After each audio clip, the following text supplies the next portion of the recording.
आने वाले एपिसोड में आप आना चाहते हैं तो आपको हमको एक ईमेल भेजना है info@sandeepmaheshwari.com पे, तो हमारी टीम आपको कांटेक्ट करेगी। उस ईमेल में अपनी कांटेक्ट इन्फॉर्मेशन दीजिए और प्लस डिटेल में ये बताइए कि कौन सा टॉपिक है जिसके ऊपर आप ब्रेनस्टॉर्मिंग करना चाहते हैं। Today's topic that we have chosen is self-respect.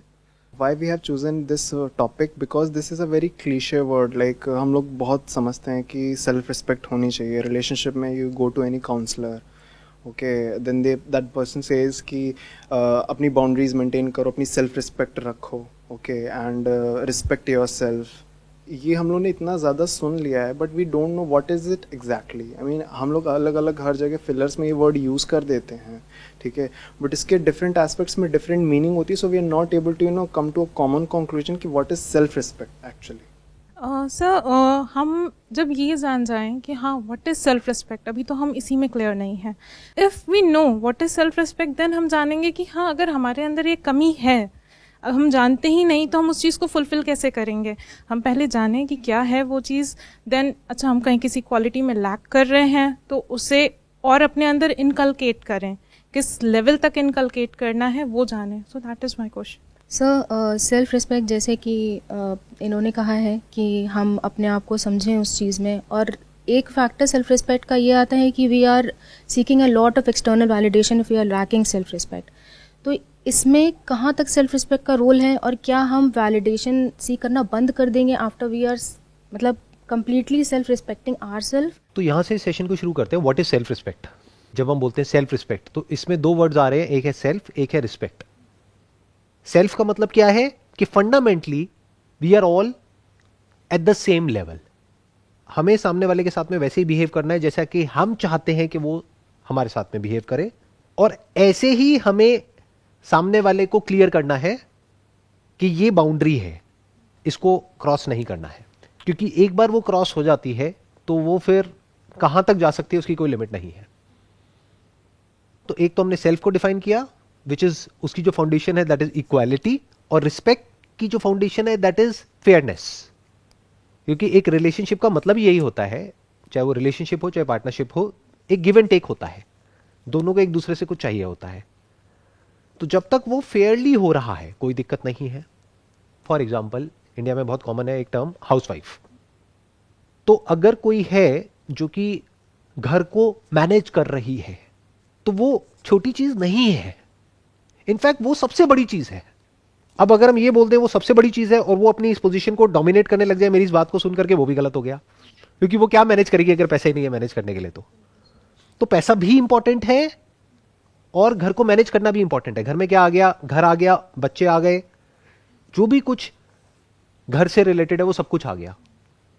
तो अगर दोनों इस बात को समझते हैं कि हम दोनों मिल करके लाइफ में आगे बढ़ रहे हैं and we are equal partners, तो फंडामेंटली जो ये प्रॉब्लम है सेल्फ रिस्पेक्ट की, ये कभी नहीं आएगी। इनफैक्ट अगर किसी को पनिश भी करना है तो उसका भी एक तरीका है। वो तरीका क्या है कि अगर आप खुद उस पोजीशन में हो तो आप क्या चाहते हो कि आपको कैसे ट्रीट किया जाए। हमने भी तो बहुत गलतियां करी है, किसने नहीं करी?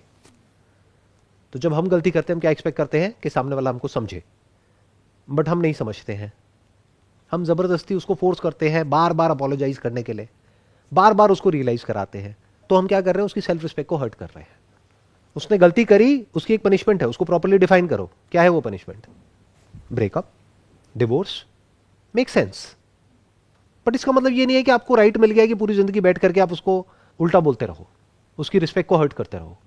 फॉर एग्जाम्पल ये हमारे घरों में बहुत कॉमन है, जो माँ बाप होते हैं वो कुछ भी बोलते हैं बच्चों को, किसी भी हद तक बोलते हैं, वो अपना राइट समझते हैं, वो उसको प्यार का नाम दे देते हैं। ये प्यार नहीं है कि तुम तो किसी काम के नहीं हो, तुम किसी लायक नहीं हो। ये तो बहुत ही कॉमन डायलॉग है घर में, नकारा है, ये है, वो है, व्हाटएवर इट इज। तो वो जो बच्चा है धीरे धीरे क्या होगा, उसकी सेल्फ रिस्पेक्ट पूरी तरह से खत्म हो जाएगी और वो चाहेगा भी तो कुछ नहीं कर पाएगा अपनी लाइफ में। ये जो टॉपिक है ना, इससे रिलेटेड एक बहुत इंटरेस्टिंग कुछ हुआ था कुछ दिन पहले, वो मेरे दिमाग में घूम रहा है। I was sitting in a restaurant और वहां पर पास वाली टेबल पर कुछ लोग बैठे हुए थे, वो आपस में बात कर रहे थे। उसमें से एक था वो शादी का एजेंट था जो शादियां कराते हैं, और बाकी लड़के वाले, लड़की वाले, व्हाटएवर, वो सब और लोग कुछ 5-7-10 लोग बैठे थे। तो वहां बिल्कुल स्ट्रेट फॉरवर्ड बेशर्मों की तरह खुल करके बात हो रही थी कि 1.5 करोड़ में बात हुई थी, और इतना कैश में था, इतना ऐसे था, इतना वैसे था, क्यों किया, क्या किया। तो मैं बस बैठा हुआ सुन रहा था, आई वाज जस्ट क्यूरियस। मैंने कहा ऐसी भी दुनिया है। मतलब वो एक सौदा कर रहे हैं, जैसे होते नहीं है कि एजेंट होते हैं प्रॉपर्टी का सौदा करते हैं, बट सौदा किसका करा रहे हो? प्रॉपर्टी का करा रहे हो, समझ आता है, लड़के का सौदा। और ऐसे एक दो लड़के नहीं है इंडिया में, शादी हो रही होती है, बाहर गाड़ी खड़ी होती है और वो अपने दोस्तों को दिखा रहा होता है, ये देखो मेरे को ये गाड़ी मिली है। अरे शर्म नहीं आ रही तेरे को? पैसे क्यों ले रहा है अगर तू और वो लड़की बराबर है तो? क्यों ये एक्सपेक्ट कर रहा है कि मुझे पैसा मिले? क्यों अपना सौदा होने दे रहा है? क्यों अपने आप को बेच रहा है? ऐसे लोगों को बेशरम बोलते हैं, इनके अंदर सेल्फ रिस्पेक्ट जीरो है। और ऐसे कुछ लोग नहीं है, बहुत लोग हैं जो पैसे के लिए बिक जाते हैं, अपनी सेल्फ रिस्पेक्ट को बेच देते हैं पैसे के लिए। तो इसमें आप गलती उसकी नहीं कह सकते कि जो उसको खरीद रहा है, गलती उसकी है जो बिक रहा है। मानो लड़की वाले ने लड़के को खरीदा अपनी बेटी के लिए, अब वो बेटी उस घर में आएगी, आ करके सुनाएगी कि तेरी कमाई की गाड़ी नहीं है, मेरे बाप ने दी है। तो अब क्या उसकी सेल्फ रिस्पेक्ट हर्ट होनी चाहिए? नहीं सर, जब पहले नहीं होनी तो चाहिए, अब भी नहीं फिर। क्योंकि वो इस लायक ही नहीं है। आप समझ गए? उसने बेची है ना, सौदा किया है ना अपनी सेल्फ रिस्पेक्ट का। अब किस बात की सेल्फ रिस्पेक्ट?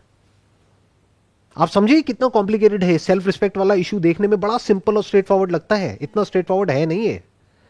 अगर एक लड़के में सेल्फ रिस्पेक्ट है तो उसको पहले ही बोल देना है अपने घर वालों को कि मैं बिकाऊ नहीं हूं, मैं कोई ऑब्जेक्ट नहीं हूं जिसको ले जाकर के आप मार्केट में बेच दोगे। अगर उसमें यह करने का दम नहीं है तो वो क्या कर रहा है? अपनी सेल्फ रिस्पेक्ट को बेच रहा है हमेशा के लिए। अब अगर उसकी शादी में कोई आता है मेरे जैसा आदमी और आकर के उसके मुंह पे बोलता है, हाँ भाई कितने का बिका तू? 1.5 करोड़ में।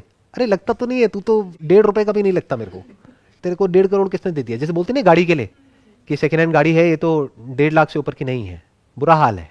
तो उसको बुरा नहीं मानना है वहां पर, और मुझे वहां जाने की भी जरूरत नहीं है, मैं बोल रहा हूं।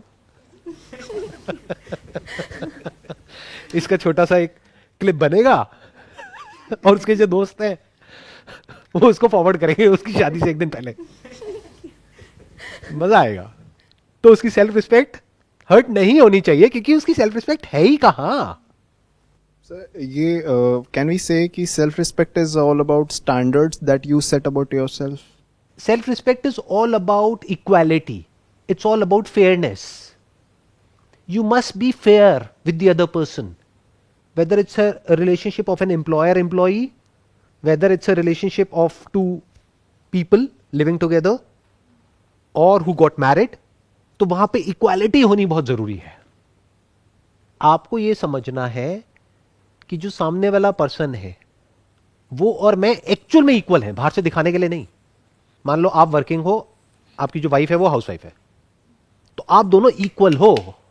ये नहीं है कि वो हाउस वाइफ है तो आप कुछ भी उसको बोलने लग जाओगे या उसको जाकर के इंसल्ट करोगे या कुछ उल्टा सीधा बोलोगे। इसका मतलब क्या है? आपके खुद के फंडे क्लियर नहीं है। तो इसकी शुरुआत कहां से होती है सेल्फ रिस्पेक्ट की? कि आपके खुद के फंडे क्लियर होने चाहिए, दैट इज वन। बट आपके फंडे क्लियर है और सामने वाले के नहीं है, अब क्या करोगे?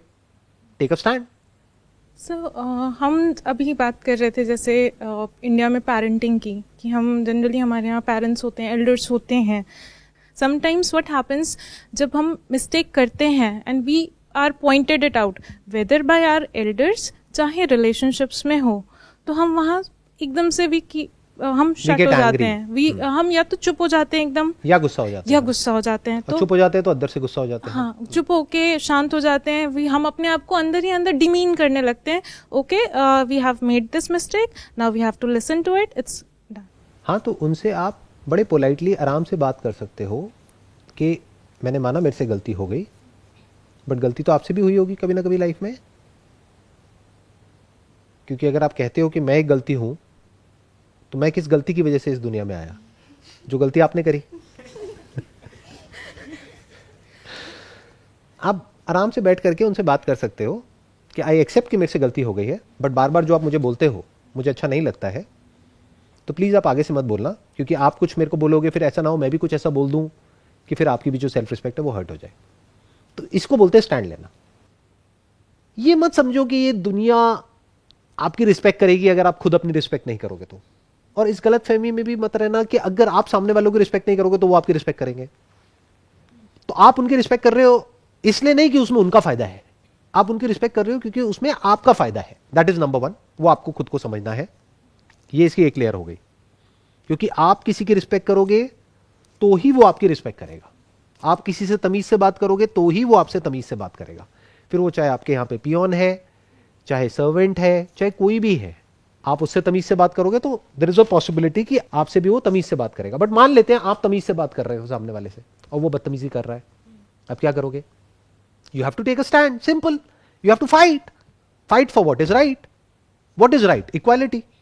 Equality is your right, you are living in a democratic country. अब आप कहोगे नहीं, लड़ना मुझे अच्छा नहीं लगता है। अरे भैया, लड़ाई इज पार्ट ऑफ लाइफ। लड़ने से इतना डरते क्यों हो? बजाय अपने अंदर एक लड़ाई हो, एंगर अंदर ही अंदर चलता रहे, इससे अच्छा है उसका सोल्यूशन निकालो।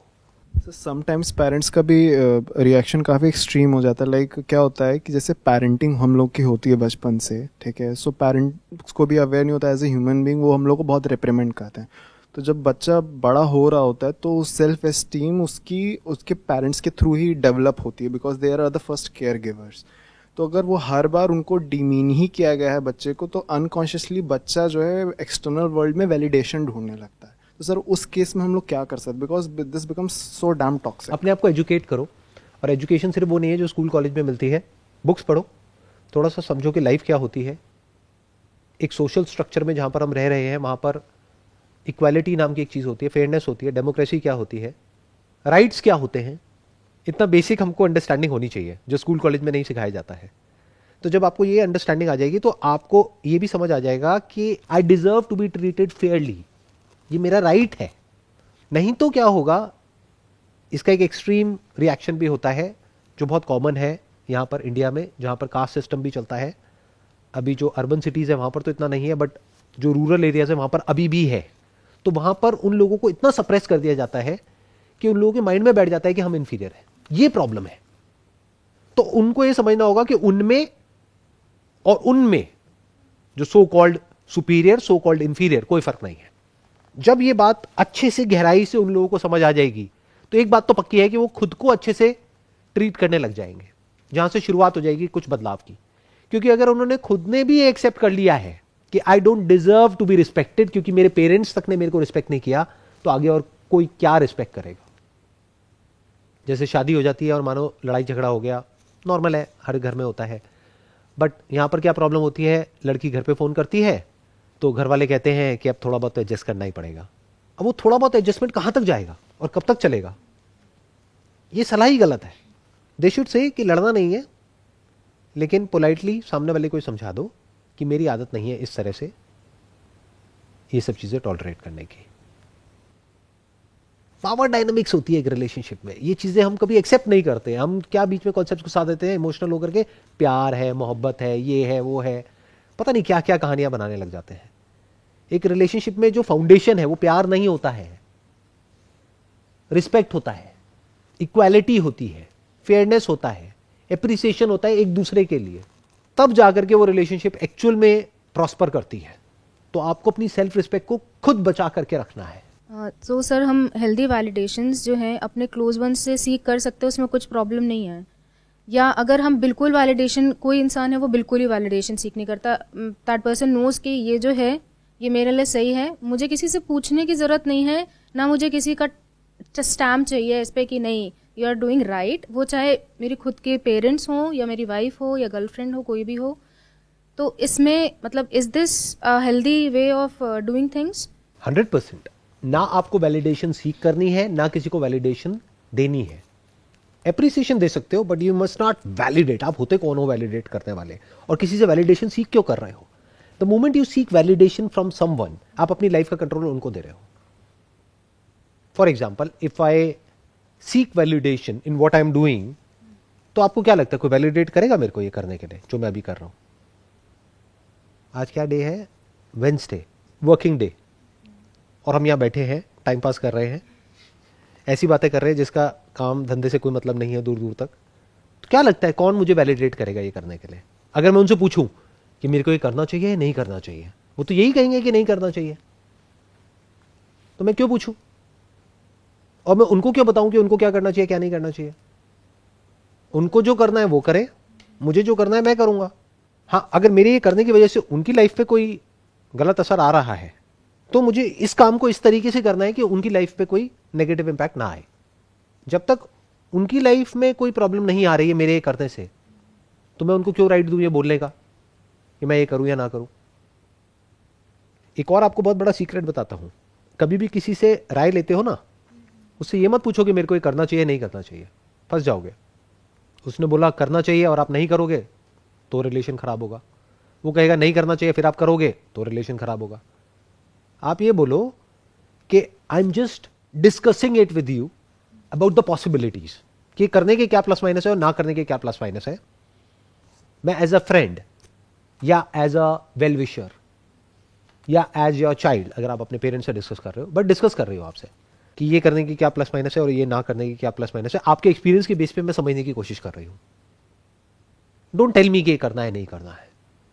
The moment you ask somebody कि करना सही है या नहीं है, बुरी तरह से फंसोगे जा करके। तो जैसे अभी वैलिडेशन की बात हो रही थी, sometimes it comes out of emotional dependency. जैसे आपने कहा कि गिव एंड टेक रिलेशनशिप होता है, हम हमेशा कुछ उससे सीख करते हैं, वो हमसे सीख करता है। क्या इमोशनल डिपेंडेंसी नहीं होनी चाहिए हमारे अंदर? क्या हमें कॉन्शियसली उस चीज़ को लो रखना चाहिए कि अच्छा अगर हमें दिखता है किसी रिलेशनशिप में कि हाँ इमोशनल डिपेंडेंसी हो रही है, एक सॉर्ट ऑफ हल्का सा फियर भी आता है। हल्का सा नहीं आता है, बहुत आता है। और इमोशनल डिपेंडेंसी होती है अगर आप एक इंसान है तो, जहां पर एक रिलेशनशिप है वहां पर अटैचमेंट भी है, इमोशंस भी है, फीलिंग्स भी है। जब अलग होगे तो दोनों को गुस्सा भी आएगा, दोनों रिएक्ट भी करेंगे। अगर नहीं कर रहे हैं तो दैट मीन्स कि उसके लिए वो इंपॉर्टेंट ही नहीं है। तो जितना आप सामने वाले के क्लोज होते चले जाओगे, उतना ही जब प्रॉब्लम होगी तो उतना ही दर्द भी ज्यादा होगा। जैसे ये दो हाथ है, इसको अगर हमने किसी एडहेसिव से चिपकाया जो आराम से अलग हो सकता है तो कोई दर्द नहीं है। चिपकाया ही नहीं एडहेसिव से तो पास आए दूर गए। अब ऐसे एडहेसिव से चिपका दिया है जिसको अलग करना इज नेक्स्ट टू इम्पॉसिबल, तो दोनों एक दूसरे से चिपक गए हैं। The moment there is a friction तो बहुत दर्द होगा। तो relationships by its very nature are painful. अगर आप रिलेशनशिप में जा रहे हो तो ये समझ करके ही जाना। मतलब अगर ये सोच करके एक रिलेशनशिप में जा रहे हो कि सब कुछ बहुत अच्छा होगा, घर में भी सब बढ़िया होंगे, इन लॉज भी बढ़िया होंगे, ये भी बढ़िया होगा, वो भी बढ़िया होगा, कभी हमारी लड़ाई झगड़ा ही नहीं होगा, कभी कोई बहस ही नहीं होगी, तो ऐसा नहीं होता। सब कुछ होगा। तो उसके लिए तैयार होकर के जाओ एक रिलेशनशिप में। Because the moment you stop someone from doing something that they want to do that is in line with their basic nature, तो क्लैश हो जाएगा। वो आपको कुछ करने से रोकेगा तो लड़ाई, आपने उसको कुछ करने से रोका तो लड़ाई, तो लड़ाई तो होगी। तो ये सीखो ना लड़ते कैसे हैं। ये क्या सीखते हो कि प्यार कैसे करते हैं। मैं आपको बड़ा मजेदार एक बात बता रहा हूं, अगर आप समझ पा रहे हो तो। हम सब मूवीज देख देख करके ये तो सीख गए कि प्यार कैसे करते हैं, जो एक्चुअल में प्यार नहीं है, बेवकूफी है। बेवकूफों की तरह कुछ दिखाया जा रहा है कि एक इंसान है जो अच्छा है, एक है जो बुरा है, वो हीरो है, वो विलन है। ऐसा नहीं होता है। रियल लाइफ में पता है क्या होता है, एक ही इंसान के अंदर हीरो भी होता है, विलन भी होता है। और जब वो आपको दिखता है तो अब आप कंफ्यूज हो जाते हो, अब आप कहते हो ये क्या हो रहा है। बट अगर खुद के अंदर आपने झांक करके देख लिया है कि मेरे अंदर क्या क्या है, और लड़ना सीख लिया है, लड़ना भी बोल सकते हो, नेगोशिएशन भी बोल सकते हो, the art of negotiation in a relationship. फिर वो पर्सनल रिलेशनशिप हो सकती है, मैरिज हो सकती है, कुछ भी है, तो वो आपको नेगोशिएट करना आना चाहिए। लड़ना जब मैं वर्ड यूज कर रहा हूं तो मैं नेगोशिएशन की बात कर रहा हूं। नेगोशिएशन में लड़ाई होती है, कई कई महीनों तक नेगोशिएशन चलती है, फिर जाकर के दोनों पार्टीज एक दूसरे के पॉइंट पे एग्री करती है, कहीं बीच में सेटलमेंट होता है।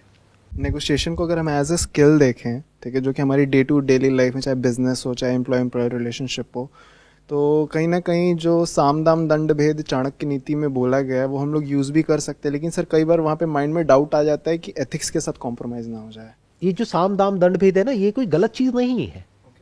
ये क्या है कि सामने वाले को क्या चाहिए, उसके अकॉर्डिंग आप सामने वाले के साथ में बिहेव कर रहे हो। दाम मतलब सामने वाले को आपसे पैसा चाहिए और आप उससे पैसे की बातें नहीं कर रहे, प्यार मोहब्बत की बातें कर रहे हो, तो गड़बड़ हो गई ना। वो रिलेशनशिप चलेगी क्या। आप मेरी कंपनी में आ जाते हो जॉब के लिए, आप ज्वाइन कर लेते हो। अब मैं आपको पैसे तो नहीं दे रहा, आप आए हो पैसे के लिए कि पैकेज की हमने बात करी कि भाई साल का 10 लाख रुपए आपको मिलेगा। अब मैं वो आपको नहीं दे रहा, लेकिन बातें बड़ी प्यारी प्यारी कर रहा हूं। और आपको अपने कैबिन में साथ में बिठा रहा हूं, साथ में हम खाना खा रहे हैं, सब कुछ कर रहे हैं, बट जब महीना एंड होता है तो आपके हाथ में काट पीट करके 2 लाख रुपए पकड़ा देता हूं, तो गड़बड़ हो गई ना। और ये भी हो सकता है कि कोई इंसान है, उसके लिए पैसा इतना मैटर नहीं करता है एक लेवल के बाद में जाकर के। अब इसको आप बारीकी से ऑब्जर्व कर सकते हो अपने आसपास में, तो आपको समझ आता चला जाएगा कि कैसे किस रिलेशनशिप को मैनेज करना है। कई बार रिलेशनशिप को खत्म भी किया जाता है जब समझ आ जाता है कि उस रिलेशनशिप में कुछ है ही नहीं दोनों के लिए, और फिर भी हम खींचे चले जा रहे हैं, तो खत्म करो उसको। सो इस तरह से लॉन्ग टर्म पर्सपेक्टिव से सोचा जाता है कि इस रिलेशनशिप में किसके लिए क्या है, सामने वाले को क्या चाहिए। इन अदर वर्ड्स, वही जो मैंने कहा, फेयर प्ले, मतलब it has to be a win win for both. और ये इतना आसान है एक लेवल पे समझना, और एक लेवल पे बहुत मुश्किल है। क्यों? क्योंकि इंसान बोलता कुछ है, एक्चुअल में होता कुछ और है। आपकी जो वाइफ है आपको बोलेगी कुछ और, नाराज किसी और बात पे होगी। तो समझना पड़ेगा कि वो एक्चुअल में किस बात पे नाराज है, और एक्चुअल में उसको क्या चाहिए अपनी लाइफ से। वो उसको खुद भी नहीं पता है, आपको भी नहीं पता है कि आपको अपनी लाइफ से क्या चाहिए। तो जब ऐसे दो लोग आकर के मिलते हैं तो वहां पर बहुत लड़ाई झगड़े होते हैं, एक प्रॉपर रिलेशनशिप बनी नहीं पाती है। जब एक इंसान को क्लियर हो जाता है कि मुझे अपनी लाइफ से क्या चाहिए, तो ये क्लियर करना कोई छोटी चीज नहीं है, ये बहुत बड़ी क्लैरिटी है लाइफ में। If you can actually do it in real life, if you can make it happen. एक एस्पेक्ट है लाइफ में ये क्लियर होना कि मुझे अपनी लाइफ से क्या चाहिए। मान लो पीस ऑफ माइंड चाहिए, बट ये जो पूरी दुनिया मुझे जिस डायरेक्शन में भगा रही है वहां पर पैसा तो है, पीस ऑफ माइंड नहीं है। अब मैं क्या करूं? क्योंकि जहां मैं इस पीस ऑफ माइंड के डायरेक्शन में गया वहां पे वैलिडेशन 0 है, तो अब तो मैं फंस गया। अब क्या करूं? तो if you can actually create a situation in your life जहां पे आपने फिगर आउट कर लिया कि मुझे अपनी लाइफ से क्या चाहिए, तो इस क्लैरिटी के साथ साथ आपको क्या मिलेगा, आपको यह भी समझ आ जाएगा सामने वाले को क्या चाहिए।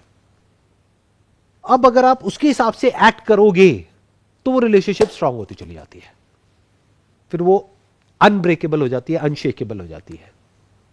अब आप ये कह सकते हो कि वो रिलेशनशिप 99% आपको वो दे रही है जो लाइफ में सबसे इंपॉर्टेंट है। वो क्या है? एक रिलेशनशिप। लाइफ में रिलेशनशिप से ऊपर कुछ नहीं है। एक बहुत बड़ी रिसर्च हुई थी हार्वर्ड में या ऑक्सफोर्ड में कहीं पे, 25 ईयर्स समथिंग, हैप्पीनेस के ऊपर। तो एक कंक्लूजन सिंपल सा निकल करके आया, कोई बहुत अमीर गरीब ये वो व्हाटएवर, जिसकी रिलेशनशिप अच्छी थी वो खुश थे at the age of 70 years 80 years, जिनकी नहीं थी वो दुखी थे। तो इतनी इंपॉर्टेंट है रिलेशनशिप। सर मैं पूछना चाहती हूँ, क्या मैं करेक्ट हूँ इस चीज़ में? मुझे ऐसा लगता है कि अगर कोई क्लैरिटी आ जाती है हमारे मन में, जैसे हम अपने आप से पूछते हैं कि हमें क्या चाहिए, that is the biggest question. हमें लाइफ से क्या चाहिए, हमारा पर्पस क्या है, हम हैं कौन। मुझे ऐसा लगता है जैसे ये कड़ी है, अगर हम एक कड़ी खोल देते हैं तो धीरे धीरे करके कई सारी कड़ियाँ हैं जो खुलती चली जाती हैं, और अंडरस्टैंडिंग लेवल हमारा बढ़ता चला जाता है। जो हम सेल्फ रिस्पेक्ट की बात कर रहे हैं, डिपेंडेंसी की बात कर रहे हैं, इमोशंस की बात कर रहे हैं, फियर की बात करते हैं, ओवर थिंकिंग, कई सारे ऐसे टॉपिक्स हैं, ये सारे जुड़े हुए हैं। एक्सपेक्टेशंस हो गई, हमें जस्ट एक कड़ी हम धीरे से खुलेंगे तो इट्स ऑल रिलेटेड। क्या मैं सही हूँ इस चीज़ में? एब्सोल्युटली। इसकी जो सबसे पहली कड़ी है वो आप खुद हो। अगर आप खुद को अच्छे से समझते चले जाओगे, आपको समझ आ जाएगा आपके अंदर क्या पॉजिटिव है, क्या नेगेटिव है, क्या स्ट्रेंथ्स हैं, क्या वीकनेसेस हैं, क्या अच्छाइयाँ हैं, क्या बुराइयाँ हैं, आप कितने अच्छे हो और कितने बुरे हो। अब ऐसा नहीं आप सिर्फ अच्छे हो या बुरे हो, आप अच्छे हो कोई और बुरा है। लोग यहाँ जीते हैं बच्चों की तरह कि अच्छा इंसान है वो बुरा इंसान है। ये क्या होता है? जब आप खुद को अच्छे से समझ जाते हो तो आप सामने वाले को बहुत आराम से समझ सकते हो, और वहां से शुरुआत हो जाती है ये सब जो चीजें हैं जो हमारे लिए कॉन्सेप्ट्स हैं, ये जो वर्ड्स हम भारी भारी यूज करते हैं, understanding, love, care, respect, self esteem, happiness, contentment, peace of mind, ये क्या होता है, कब होता है, कैसे होता है, वो धीरे धीरे आपको समझ आने लग जाता है। और जितना गहराई से आप इन चीजों को समझते हो उतना ही डीपली आप सामने वाले से कनेक्ट हो जाते हो। जैसे लोग स्पिरिचुअलिटी का मतलब क्या समझते हैं? डिटैचमेंट। बकवास। Spirituality is ultimate attachment, total attachment. तो अभी जो भी हमने डिस्कशन किया आज के इस सेशन में, अगर इसको पूरे को सम अप करना हो वो क्या है कि आप सामने वाले को पहले फेयरली ट्रीट करो, सामने वाले की रिस्पेक्ट करो, तो यू डिजर्व रिस्पेक्ट. अगर आप ही रिस्पेक्ट नहीं करते यू डोंट डिजर्व रिस्पेक्ट. अगर आप खुद की रिस्पेक्ट नहीं करते तब भी you don't deserve to be respected. अगर सामने वाला, अब इसकी एक तीसरी लेयर है, सामने वाला आपकी रिस्पेक्ट नहीं करता है and you know that you deserve to be respected, you don't have to put an effort in it. You will immediately take a stand and fight for what is right and tell it to the other person, I don't deserve to be treated in such a way. I hope that sums up the whole conversation. Wish you all the best. It was pleasure talking to you and pleasure meeting you.